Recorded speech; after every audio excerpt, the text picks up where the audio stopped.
I sold your house. My mother-in-law's smug voice crackled through my phone. Julia needs a proper home to start her life with Daniel, and you clearly don't deserve this place. I stood in the makeshift medical tent in rural Guatemala, where I'd been volunteering for the past 3 weeks, and felt an odd sense of calm wash over me. After 8 years of marriage to Daniel, Margaret's attempts to undermine me have become almost predictable. That's interesting, I replied, keeping my voice steady as I organized medical supplies. And how exactly did you manage that? Daniel gave me power of attorney while you're off playing hero in whatever third world country you're in, she said, her satisfaction evident. The papers are already signed. Julia and Daniel will move in next week. Don't bother coming back. There's nothing here for you anymore. I couldn't help but smile, though Margaret couldn't see it. Well, good luck with that. I hope everything works out exactly as it should. My calm response clearly threw her off. What's that supposed to mean? She demanded, her voice sharp. You've lost, Amanda. Just accept it with some dignity. I ended the call and took a deep breath, looking out at the mountains surrounding our medical camp. The irony of the situation wasn't lost on me. 3 weeks ago, I'd left for this medical mission knowing my marriage was in trouble, but I hadn't expected Margaret to make such a bold move. Daniel, my husband of 8 years, had been distant for months, working late at his architectural firm, coming home with perfume on his clothes that wasn't mine. I found receipts for expensive restaurants I'd never been to, heard whispered phone conversations that ended abruptly when I entered the room. Then came Julia, his new assistant, 24 and fresh out of college, with her perfect smile and seemingly innocent questions about our marriage. But Margaret, she'd been working against me from day one. From the moment Daniel brought me home 8 years ago, she'd made it clear I wasn't good enough for her precious son. Never mind that I was a successful emergency room doctor, that I'd worked my way through medical school, that I'd saved lives. To Margaret, I was just the woman who took her son away. What Margaret didn't know, what none of them knew, was that I'd been prepared for something like this. 6 months ago, when I first suspected Daniel's affair, I'd visited my family lawyer, Eleanor Chen. We'd spent hours going over my options, securing my assets, and most importantly, protecting the house that had been in my family for generations. The house. My grandfather had built it with his own hands in 1960, a beautiful Victorian-style home overlooking the city. He passed it down to my father, who'd given it to me when I finished medical school. It was my sanctuary, my heritage, and apparently the perfect target for Margaret's latest scheme to get rid of me. I pulled out my phone again and dialed Eleanor's number. She answered on the second ring. It's happening, I said simply. Margaret just called to tell me she sold my house. Says Daniel gave her power of attorney. Eleanor's laugh was sharp and satisfied. Did she now? And I assume this power of attorney document materialized out of thin air, since we've had Daniel's actual power of attorney locked in my safe for the past 5 months. Apparently so, I replied, feeling a wave of gratitude for my lawyer's foresight.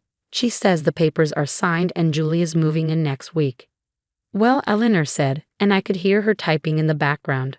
I've just sent emails to the police, the county recorder's office, and our PI. Any attempt to sell that house without your signature is fraud, and we've got everything documented. Would you like me to proceed with pressing charges? I thought about Margaret's smugness, about Daniel's betrayal, about Julia's innocent act. Yes, I said firmly. It's time they learned actions have consequences. Consider it done, Eleanor replied. And Amanda. The security cameras we installed caught Daniel bringing Julia to the house last week. The footage has been added to our documentation.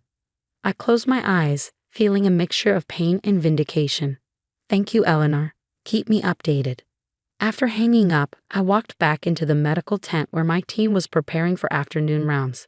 The work here was real, meaningful, far from the drama Margaret was trying to create. I'd come on this mission not to run away, but to remind myself of who I was beyond Daniel's wife or Margaret's target. Dr. Santos, my colleague, looked up from a patient chart. Everything okay, Amanda? You look like you just got some interesting news. I smiled, thinking about the storm that was about to hit back home. Just my mother-in-law being her usual self. Nothing I can't handle. Ah, family drama, he nodded knowingly. Sometimes the best medicine is distance. And documentation, I added, making him laugh. As I turned my attention back to our patients, I couldn't help but wonder what Margaret's face would look like when she realized exactly what she'd done. The house wasn't just protected legally, it was part of a historic trust, meaning any sale would have to go through a board of trustees. Trustees who, coincidentally, included Eleanor and my father's oldest friend, a retired judge. Margaret thought she was finally getting rid of me, giving my home to Daniel's young mistress. Instead, she was about to learn a valuable lesson about underestimating the wrong person. I almost felt sorry for what was coming. Almost. 2 days after Margaret's call, my phone started buzzing with frantic messages. I was suturing a young boy's arm when the first wave came through. "Amanda, we need to talk right now." "Daniel. This is ridiculous. Answer your phone." "Margaret. You're making a huge mistake. Unknown number, probably Julia." I finished the sutures, carefully bandaged the wound, and stepped outside the tent to check my voicemail. Eleanor had left a message that made me smile. The police just arrested Margaret for attempted real estate fraud. She tried to file forged documents with the county recorder's office. Daniel's claiming he knew nothing about it, but our PI's footage shows him entering the office with her last week. They're both in quite a mess. Call me when you can. I sat down on a wooden bench outside the medical tent, watching the sunset paint the mountains in shades of orange and pink. Another message came through, this one from my father's friend Judge Thompson. "Your grandmother would be proud, Amanda. Margaret tried to push this sale through the historic trust board today. When I showed her the original deed and trust documents, she turned whiter than my courtroom wig. The satisfaction I felt wasn't about revenge, it was about justice. Margaret had spent years trying to push me out of Daniel's life, but this time she pushed too far." My phone rang again. Daniel. After 8 years of marriage, I knew his patterns. He'd be trying to charm his way out of this, to make me feel like I was overreacting. This time, I decided to answer. "Amanda, baby, you need to stop this," he said immediately, his voice taking on that soothing tone he used when he wanted something. "Mom was just trying to help us. Julia and I. We're in love. Can't we handle this like adults?" I watched a hummingbird dart between flowers as I replied. "Like adults? You mean like how you adultly had an affair with your assistant? Or how you adultly let your mother try to steal my family home?" "I didn't know she was going to do that," he protested weakly. "Really? So you weren't with her at the county recorder's office last week?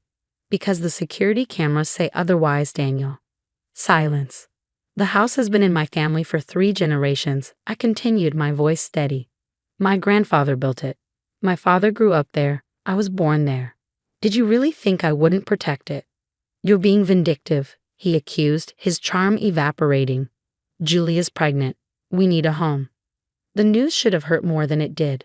Instead, I felt oddly detached. "Congratulations. I'm sure Margaret will be thrilled. But you'll need to find another house." "This isn't over," he threatened. "Actually, it is. Check your email. My lawyer sent over the divorce papers an hour ago. And Daniel, the police want to talk to you about your role in the fraud attempt." I hung up before he could respond. Dr. Santos appeared with 2 cups of coffee, offering me one. "More family drama?" he asked, nodding at my phone. "My husband's girlfriend is pregnant," I said, surprised at how little emotion the words carried. "And my mother-in-law just got arrested for trying to steal my house." He whistled low. "That's quite a day. How are you holding up?" I considered the question. You know what's strange? I feel relieved, like I finally put down a heavy weight I didn't even know I was carrying. "Sometimes the hardest part isn't the betrayal," he offered wisely.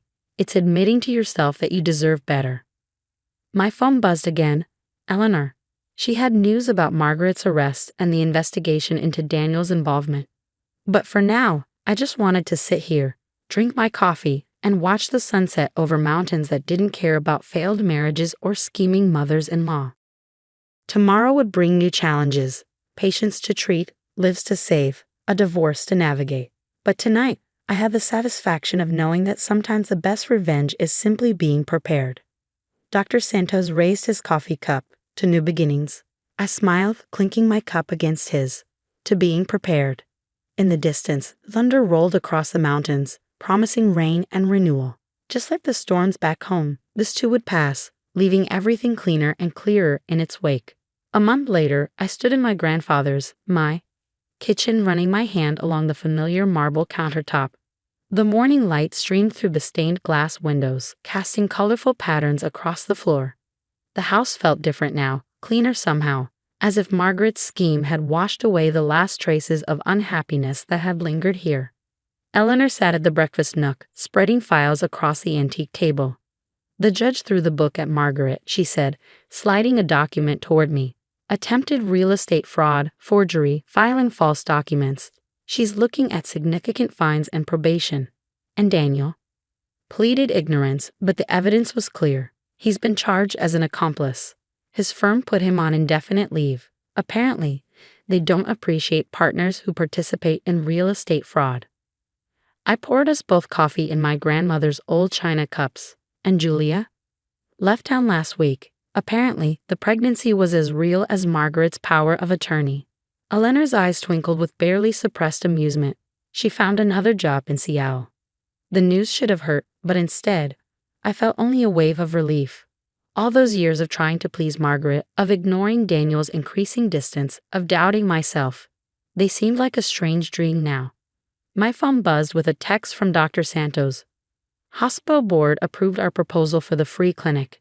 When can you start?" I smiled, showing Eleanor the message. During my time in Guatemala, Dr. Santos and I had developed a plan to open a free medical clinic in our city. The work we'd done there had reminded me of why I became a doctor in the first place, to help people, to make a difference. "Life has a funny way of working out," Eleanor mused, sipping her coffee. "If Margaret hadn't tried to steal your house, you might still be trapped in an unhappy marriage, working at a hospital you've grown to resent." She was right. The past month had brought more than just legal victories, it had brought clarity. I'd resigned from my old hospital position, excited to start fresh with a clinic project. The house, once a source of tension with Daniel and Margaret, had become my sanctuary again. A knock at the door interrupted our conversation. Through the stained glass, I recognized Margaret's silhouette. Eleanor raised an eyebrow, but I nodded. It was time to face this. Margaret looked smaller somehow, less intimidating than I remembered. Her perfectly coiffed hair couldn't hide the strain in her face. "Amanda," she said stiffly, "I came to apologize."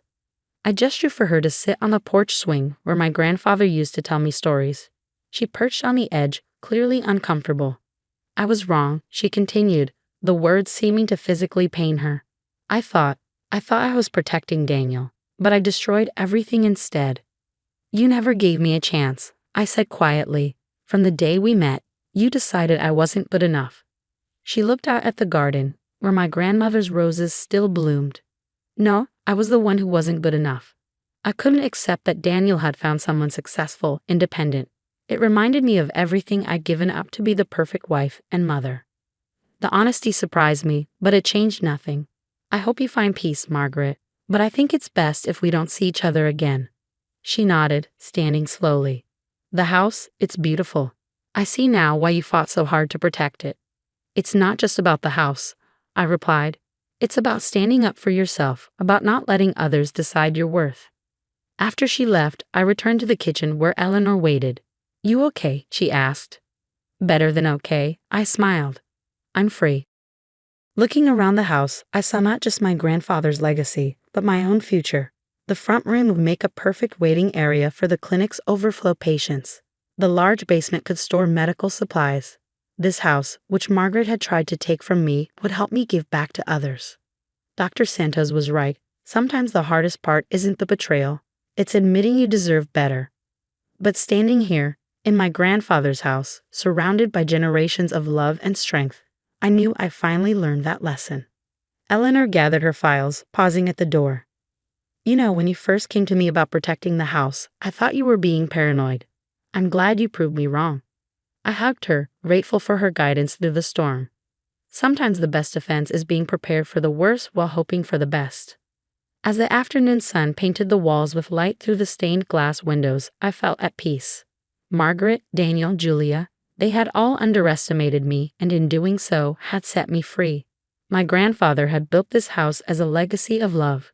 Now it would become a legacy of healing, both for me and for others. Sometimes the best revenge isn't revenge at all. It's living well, on your own terms, in a house built with love and protected by wisdom.